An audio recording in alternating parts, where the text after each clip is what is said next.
आज मी अशा रेसिपीचा प्रयोग केला आहे जी रेसिपी तुम्हाला गूगलवर सुद्धा शोधून मिळणार नाही।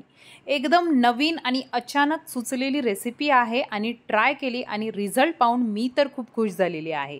तर आज तुमच्यासोबत मस्त युनिक रेसिपी शेअर करणार आहे। तोपर्यंत चॅनलवर नवीन असाल तर फॉलो आणि सबस्क्राइब करून ठेवा, म्हणजे जेव्हा जेव्हा मी व्हिडिओज पोस्ट करते त्याचं नोटिफिकेशन तुम्हाला मिळेल।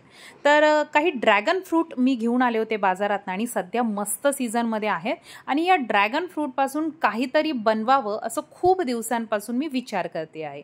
तर काय बनवावं असा विचार केला तेव्हा लक्षात आलं की बरेच दिवस झाले मी केक ट्राय केला नाहीये आणि फ्रूट केक म्हणजे एखाद्या फळापासून केक आपण तयार करू शकतो आणि या ड्रॅगन फ्रूटचा केक याआधी मी कधीही खाल्लेला नाही आणि याची रेसिपी सुद्धा कुठे बघितलेली नाहीये। तर मी म्हटलं चला सुरुवात करावी। तर सगळ्यात आधी मी इथे 1 कप रवा घेतलेला आहे आणि त्यामध्ये अर्धा ते पाऊण कप आपल्याला साखर घालायची आहे आणि मिक्सर मधून बारीक वाटून घ्यायचं आहे। ड्रॅगन फ्रूट जे आहे ते कधी कधी चवीला थोडं गोड असतं आणि कधी कधी थोडंसं फिक्कं असतं, त्यामुळे जर गोड असेल तर साखरेचं प्रमाण तुम्ही अर्धा कप ठेवा, अदरवाईज अर्धा ते पाऊण कप साखर यामध्ये घालून आपल्याला हे रवा आणि साखरेचं मिक्सचर चांगलं बारीक वाटून घ्यायचं आहे। आता ड्रॅगन फ्रूट बाजारामध्ये 2 प्रकारचे मिळतात, त्यामध्ये हे मस्त असं गुलाबी रंगाचं एक ड्रॅगन फ्रूट आहे आणि दुसरं असतं ते म्हणजे पूर्ण पांढऱ्या रंगाचं असतं। तर पांढऱ्या रंगापेक्षा याचा रंग छान आहे आणि सध्या मला बाजारामध्ये पांढऱ्या रंगाचे फारसे मिळत नाहीयेत। तर हे असेच ड्रॅगन फ्रूट इथे मिळतात आणि त्यामुळे मी हे घेऊन आलेली आहे। आता याला आपल्याला कट करून घ्यायचं आहे। याला कट करणं सुद्धा खूप सोपं आहे, म्हणजे असं खूप क्रिटिकल असं हे फळ नाहीये।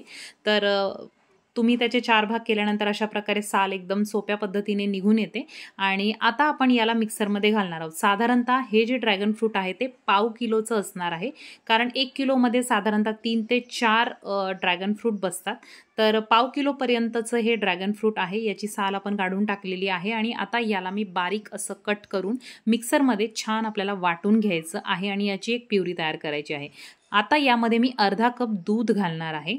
तर दूध तुम्ही नंतर घातलं तरीही चालेल, कारण वाटताना ते बारीक वाटलं जावं। तर मी आधी घातलं होतं, तर तुम्हाला टिप म्हणून सांगते की तुम्ही ते नंतर घाला। आधी ड्रॅगन फ्रूट मिक्सरमधून काढून घ्या आणि मग त्यामध्ये दूध घालायचं आहे।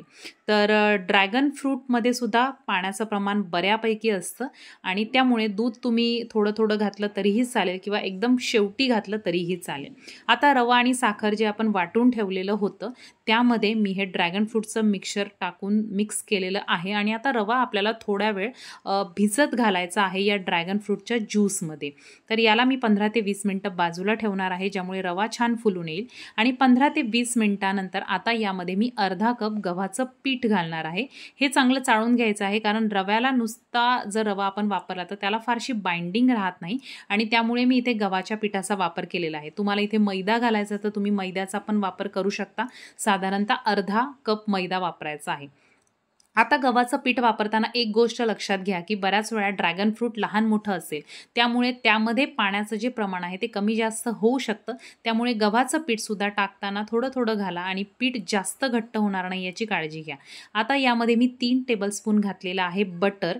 तुम्ही इथे तुपाचा सुद्धा वापर करू शकता, जे साजूक तूप असतं ते सुद्धा तुम्ही यामध्ये वापरू शकता, त्याचाही खूप छान असा फ्लेवर येईल, परंतु मी आता इथे बटर घातलेला आहे।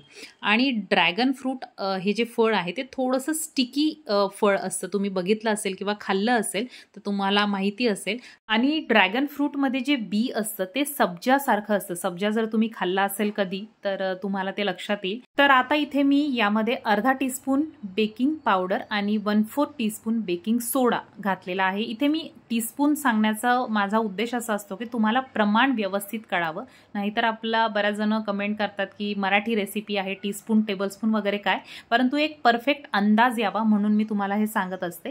तर बेकिंग पावडर सोडा टाकण्याआधीच मी टिन प्रिपेअर करून घेतला होता, म्हणजे टिनला बेकिंग पेपर जो असतो तो लावून घेतलेला आहे आणि कुठल्याही तुम्ही गोल्ड टिनमध्ये टाकू शकता किंवा तुमच्याकडे छोटंसं भांडं असेल तर त्यामध्ये घालू शकता।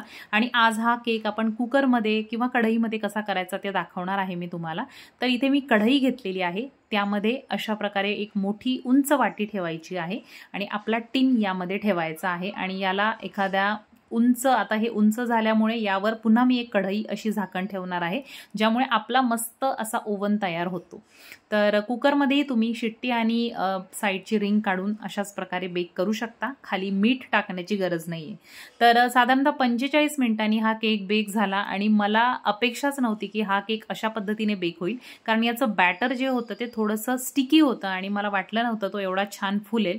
तर हा जो मधला क्रॅक असतो जो केकला जातो तो नॉर्मली आपल्या मैद्यापासून तयार केलेल्या केकला असतोच आणि तुम्ही बघू शकता मस्त असा फुललेला देखील आहे. पूर्णपणे थंड होऊ द्या आणि मगच कट करा, कारण मी खूप एक्साइटमेंटमध्ये घाईघाईमध्ये कट केला होता गरम, परंतु तरीही तो चवीला छान होता.